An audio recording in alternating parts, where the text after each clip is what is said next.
Hi everyone, I'm Akshara Reddy and welcome to our second episode of Beyond the Bell. So, today we're going to talk about all things teen mental health and everything in between. So, today I'm so excited to be here with Anna Bunker. She works at NAMI Central Texas, which is an amazing organization that's focused on mental health support and education. So, today's episode will be diving into building support systems and emotional growth and support systems within yourself and your friends and your family. So, just being there for ourselves and others and learning how to handle big emotions in healthier ways. So, Anna, I would love if you could talk about yourself, just a little about yourself and NAMI Central Texas. Absolutely. Thank you so much for the introduction. So I'm Anna Bunker. I'm the Director of Programs at NAMI Central Texas. NAMI stands for the National Alliance on Mental Illness. We're a nationwide nonprofit, and we're lucky enough to have an affiliate here in the Central Texas region.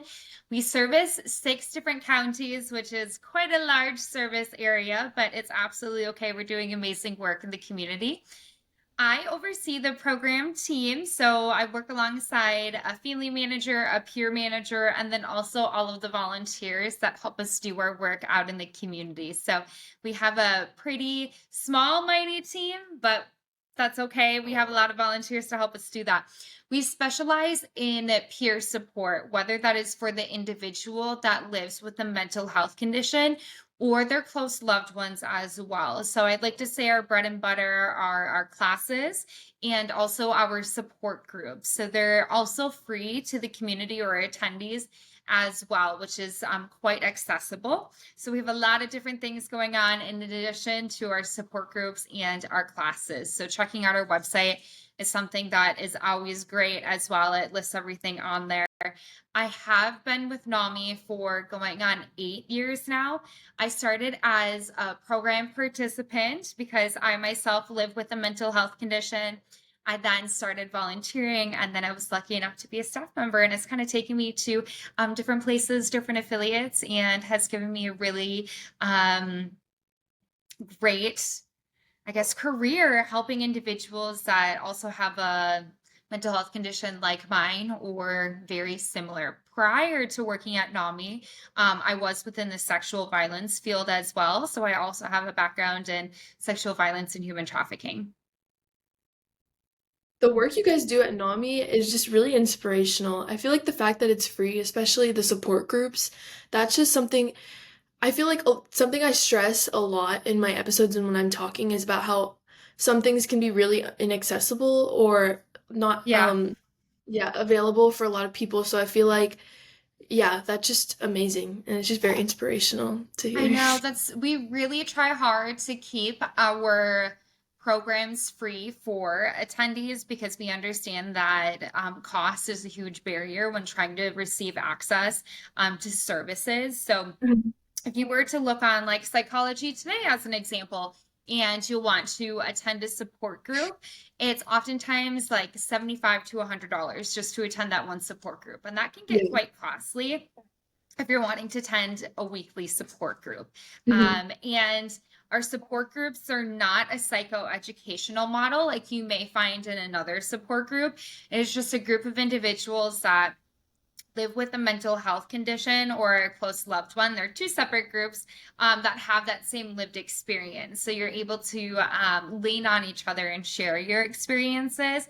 And then there's some different components in there where you can learn about different resources, learn about different mental health facts, like through these conversations. So it's a very safe place.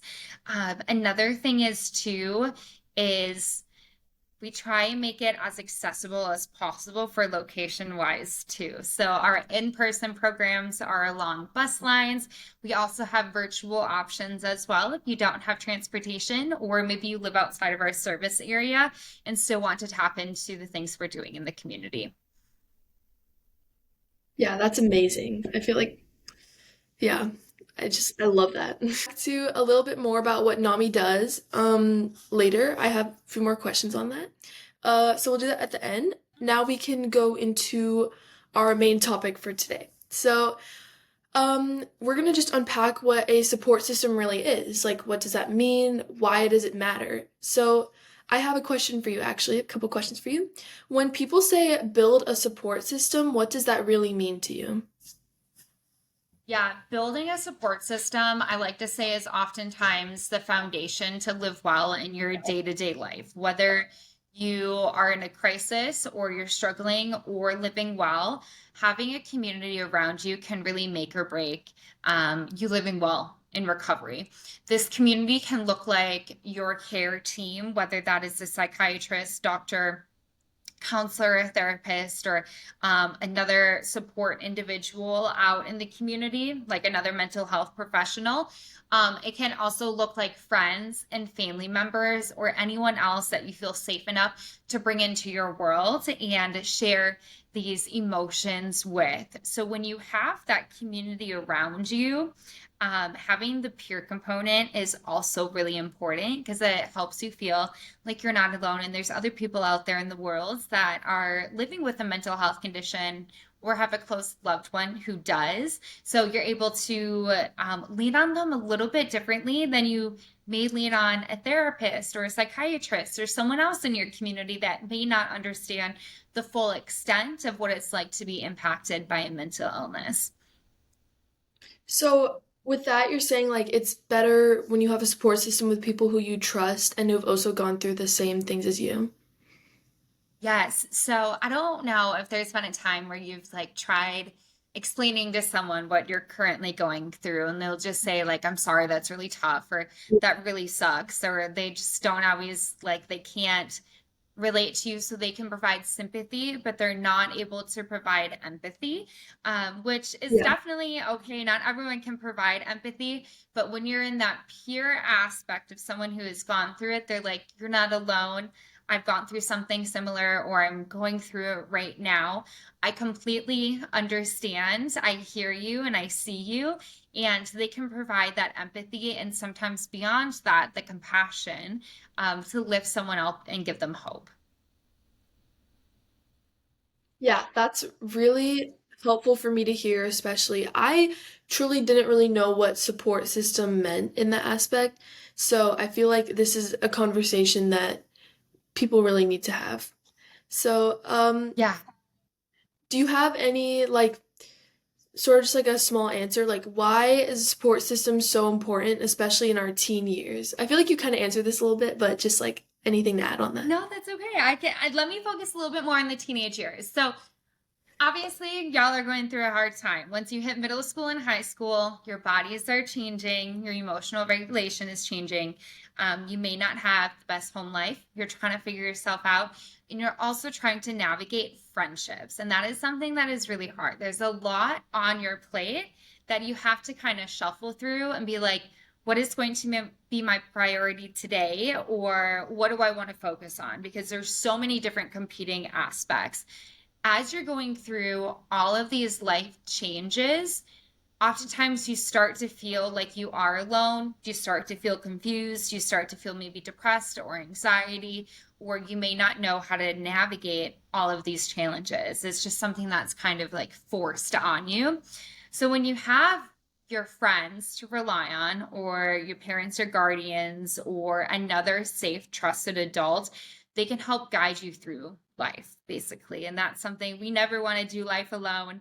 As human beings, we crave human connection. So when you have that safe support group or support around you, it allows you to be yourself. It allows you to make mistakes. It allows you to kind of make some risky decisions to live well. So like not necessarily like unhealthy risky decisions, but like maybe you want to take a risk and try something new, or you want to take a risk and like reach out to your crush, different types of things like that. So there can be different types of like encouraging risks or safe risks to help you learn more about yourself.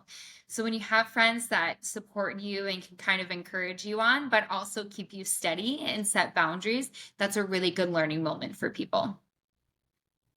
So I think that's a really good way to look at it. Like a support system is something that we humans we need, and like it's something that we all want, and it's something that especially during our teen years, like all these things, there's so many Yeah. things that we just want to talk to somebody about, or like I don't know, ask them for advice or anything like that. So like I feel like a lot of people, though, in high school, especially in their teen years, they don't have that support system.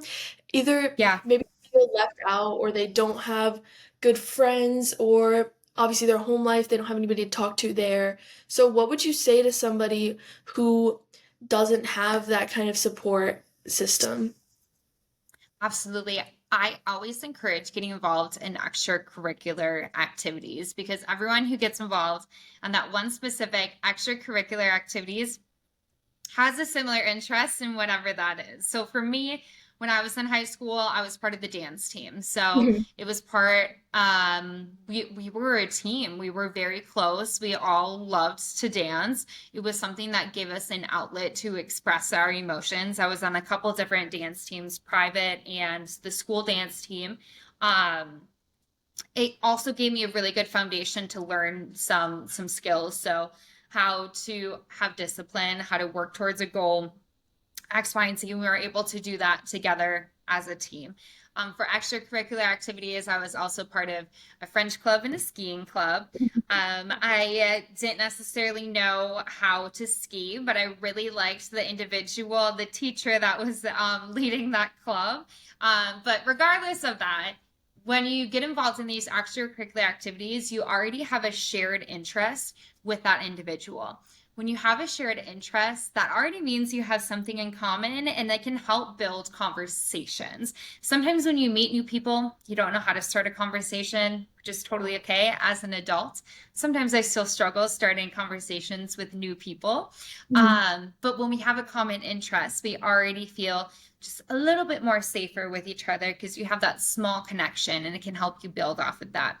Another thing is to, beyond the extracurricular activities, NAMI does have a youth and teen warm line where you can either text, call, or chat that hooks you up with a young adult on the other end who has just left their teenage years and they're a specialist as well. So let's say you don't have good friends to talk to, you don't have a good support system at home or a trusted adult. This warm line is another really great resource. Where you can reach out to someone that is kind of like a third party. They're a little removed from the situation, and then obviously they have unconscious, or they don't bring like biases to the situation, if that makes sense. I started that sentence off wrong, but they kind of get an outside perspective where they can really provide that healing and support Mhm. too. I feel like you guys just have everything at this point. Like, We our affiliate covers a certain area, but there's also a state level and a national level. So we're yeah. really blessed that we get support in other areas from national and from our state affiliate that are able to, all these resources are able to like trickle down to us too. So that's where we get lucky is we have more support and people creating these programs. Yeah, that's amazing.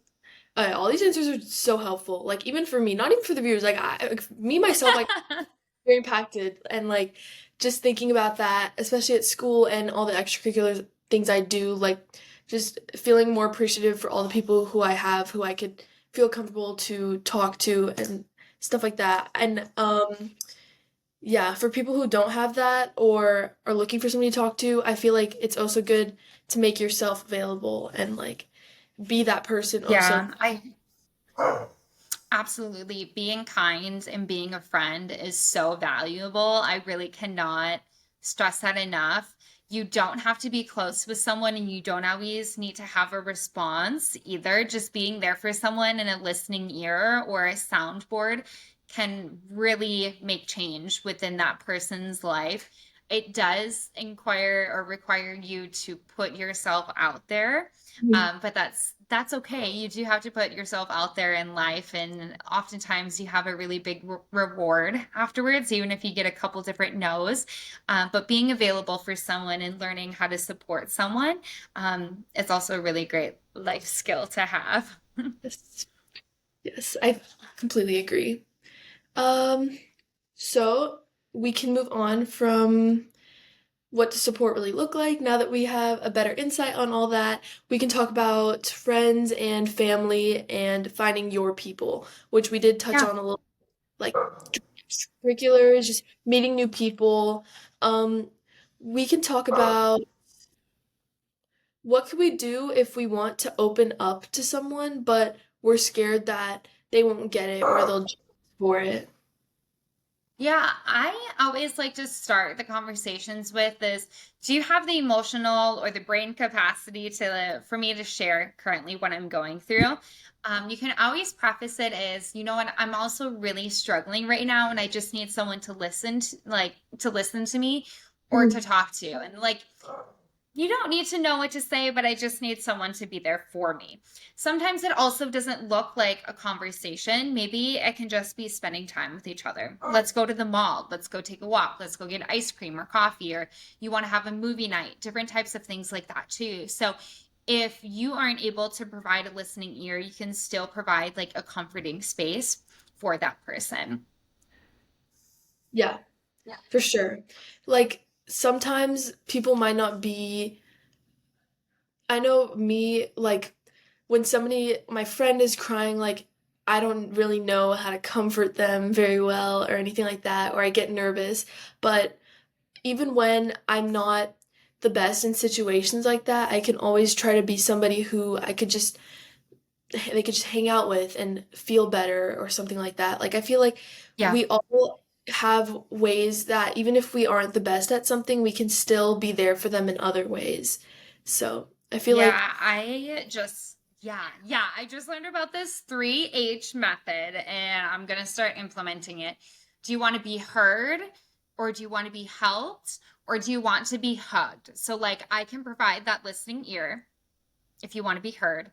If you Mhm. want to be helped, we can navigate how to find some resources together and decide what would be the next best step for you. Or if you want to be hugged, that is where you can come in and provide that physical touch. So you can hug someone, you can hold hands, you could have your hand on their back, different types of things like that. Um, there's different things that work for different individuals. And I always ask as well of like, what can I do to support you right now? Or what can I do to help you? Because we don't always need to give a solution. And I never want someone to jump to a conclusion of saying, this is the only way that I can help you. Because and you can't read minds. So I always ask that person of like, what can I do for you right now? And then it will help you know what to do with the next steps. Exactly. I feel like communication is probably the biggest factor because everybody is wants something different. Everybody has a different form of how they want to be comforted. I feel like the three H's is something that's the first time I've ever heard anything like that. I feel like that's something I'm definitely gonna be thinking of in other situations where something like that comes up. Um, I have another question. So, what role can family play and how do we have real conversations with them even when it's hard? Yeah, family can play a huge role. Sometimes we are with our family members more often than we are with our friends. So for me, with my close family members, they help me keep on track with my treatment plan. They also help me keep on track of keeping a routine and kind of Mhm. like seeing from like a distance what behaviors I'm showing.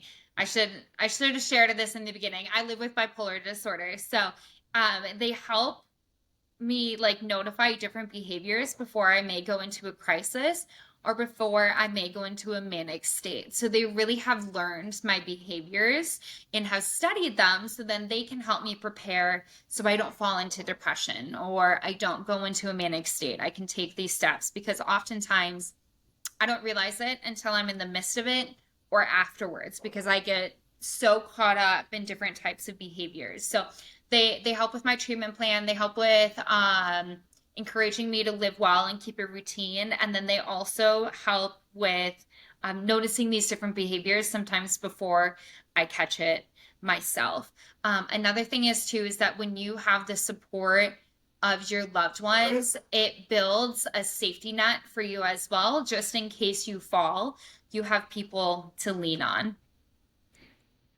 Yeah, family is definitely a very crucial role. And like, I feel like a lot of people maybe would feel more comfortable having those kinds of conversations with their friends or rather than their family, but family is honestly the one who's going to be there for you in the long run. And I feel like if we aren't comfortable with our family, then um, who can we be comfortable with? So I feel like it's really good to build that Yeah, relationship. and these are yeah, and these are hard, stigmatizing conversations to have, and oftentimes people feel ashamed because they can be really close with their loved ones, and they're afraid that they will be viewed differently, or they may feel like they have let their family members down. For me, it took me a hot minute to share with my family I live with bipolar disorder, because I kind Yeah. of needed to figure out what it looked like for me before I shared with someone else. So there's a couple different things that someone may need to work through before talking to their family about it. But once I opened up to my parents and my siblings that I live with bipolar disorder, they really rallied around me and like gave me strength on days that I couldn't find strength for myself. It's definitely something you have to like work yourself up into. Like Yeah, people, it takes a lot of courage.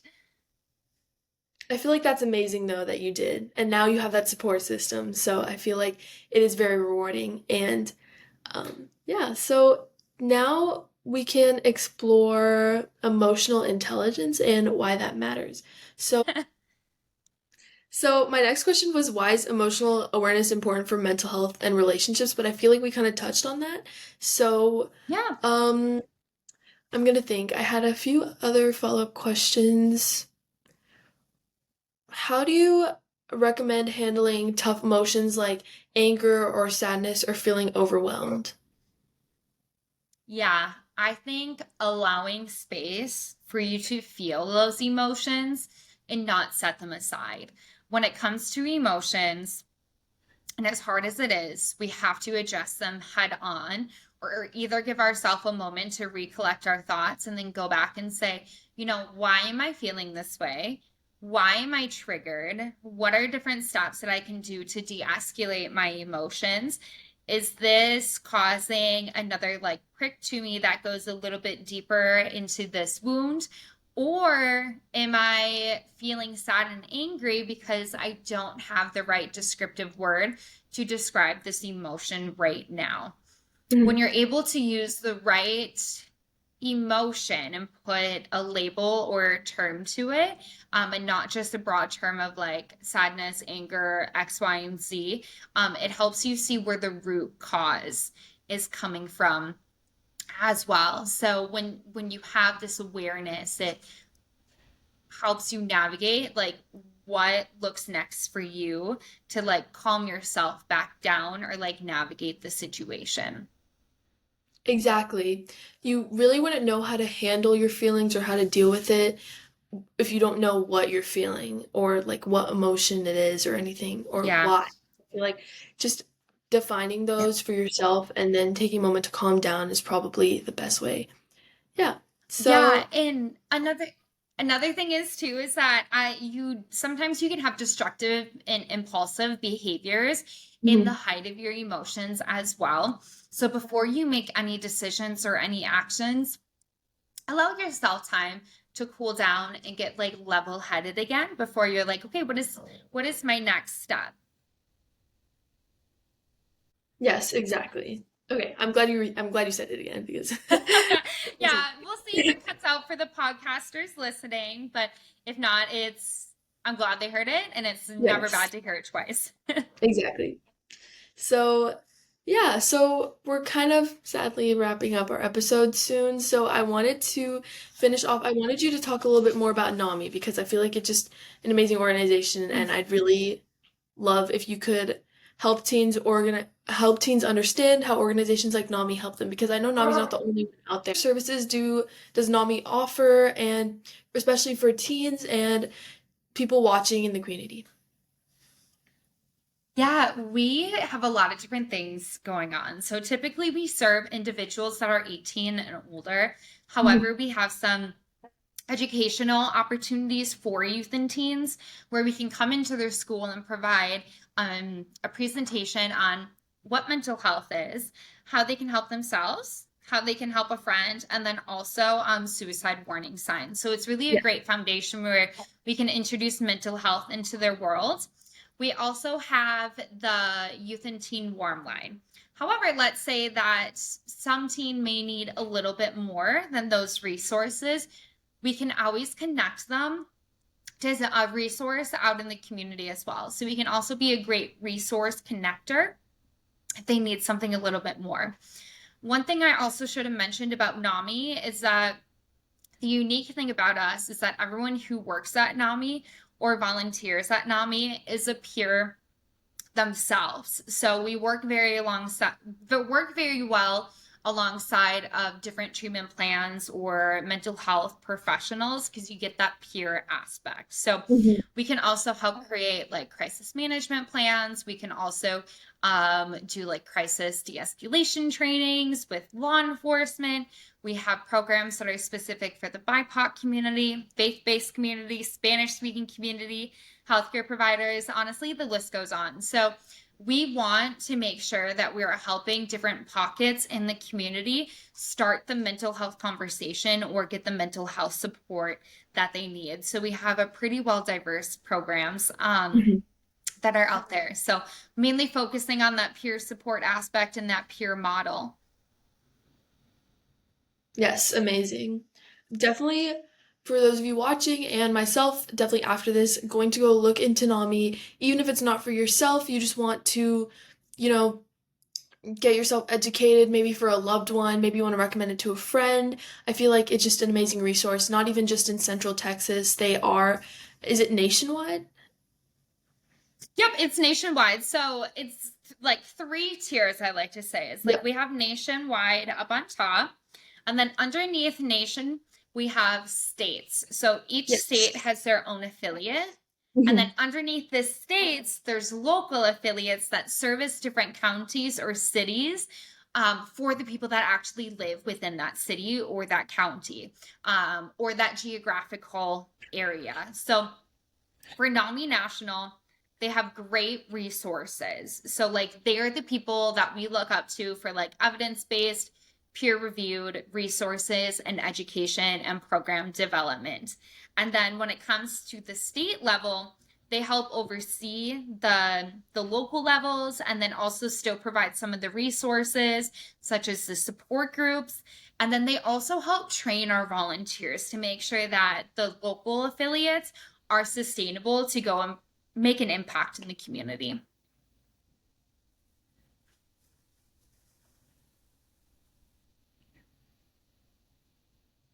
Yes, perfect. So I feel like that's just, I don't know. I feel like I would feel really safe there, especially with everybody being a peer and I've gone through it themselves. I feel like they would, first of all, give really good advice.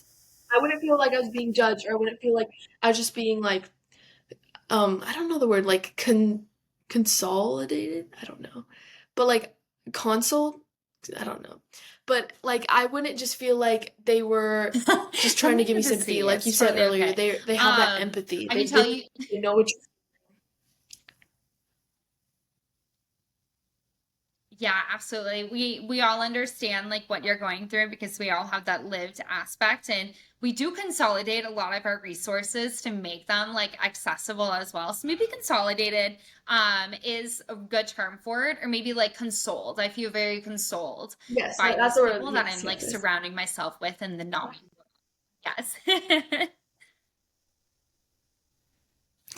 Yes. So, what is a good place they could go if they want to get involved? Is it like a social media or a website? Honestly, all of the above. We have LinkedIn, we have Facebook, we have Instagram, we also have TikTok, and then we have a website as well. So if you want NAMI National's website, it's NAMI, NAMI or you can go to our website, which is NAMI Central TX.org as well. Perfect. And the one I post on YouTube, I can put it in the description on Spotify. I'll see how I can try to work that in as well. Perfect. So, this has been such a Beautiful. meaningful. Yes. Yeah, I'm so excited. I'm so lucky to have you. Thank you so much. I'm so grateful that you were my guest here today. You gave such good insight, and I just do you have any one story, message, anything at all that you would like to share before we wrap up for today? Absolutely. I know this is a cliche saying, and you may think, "Oh my gosh, that's quite silly." But knowing that you are not alone and there is a community out there of people who are also struggling, finding what recovery looks like for them, and then also um providing hope for other individuals. So you're not alone. There is hope. There is resources out there. And if you're a family member, there's the same thing for you out there as well too. It's just a matter of finding it.